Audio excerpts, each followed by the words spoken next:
Mae eiseb Cymru yn cydnabod yr angen i gyfnyddu ein gwybodaeth a'n sylfaen dystiolaeth i gynnwys profiadau rhywedd o adfyd a thrawma yn unol ar egwyddor gynhwysol yn y fframwaith Cymru sy'n ystyrioel o drama. Fel rhan o hynny, rydym hefyd yn ymrwymo i gefnogi dull sy'n ystyrioel o drama i ymdrin â thrais yn erbyn menywod, camdrin domestig a thrais rhywiol yng Nghymru. Mae strategaeth trais yn erbyn menywod, camdrin domestig a thrais rhywiol yn cydnabod pwysigrwydd mynd i'r afel â thrais rhywiol a misogynistaidd y gellir ei brofi mewn mannau cyhoeddus. Mae Dr Joanne Hopkins, ein gyfarwyddwr, yn gyd-arweinydd ffrwd waith y Glasbrint, aflonyddu ar sail Rhywedd ym mhob man cyhoeddus, sydd ar blaenoriaeth i ddeall y sylfaen dystiolaeth ynghylch hyn gan ddefnyddio dull iechyd cyhoeddus. Mae dull Glasbrint wedi ei fabwysiadu gan Lywodraeth Cymru a Phlismonau Cymru i gefnogi'r gwaith o gyflawni'r strategaeth. Nod yr adolygiad hwn yw gydgrynhoi a gwella sylfaen dystiolaeth ar atal ac ymateb i aflonyddu rhywiol cyhoeddus a mathau eraill o aflonyddu ar sail Rhywedd ym mhob man cyhoeddus, mwyn deall y cyffredinrwydd, yr achosion ac ymyriadau effeithiol. Bydd hyn yn llywio blaenoriaeth y Glasbrint yn uniongyrchol.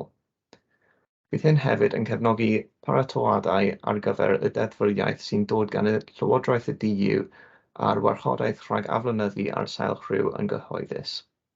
Yn ogystal â hyn, bydd yr adolygiad yn gwneud cyfraniad pwysig at ymchwil ynghylch profiadau traumatig o aflonyddu ar sail Rhywedd gan gefnogi gweithrediad cynhwysol fframwaith Cymru sy'n ystyrioel o drama.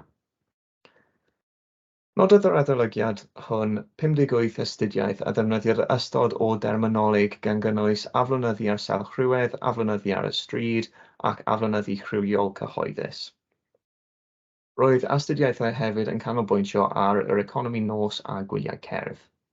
Mae canfyddiadau'n dangos bod aflonyddu ar sail Rhywedd mewn mannau cyhoeddus yn fater o bwys yng Nghymru, yn y DU ac yn fyd-eang. O ran achosion aflonyddu cyhoeddus, mae'r adroddiad hyn yn tynnu sylw ar themau allweddol ar draws y llenyddiaeth ac mae'n canolbwyntio ar continwwm trais dynion yn erbyn menywod, gyrwdodau niweidiol traddodiadol a chroesdoriadedd.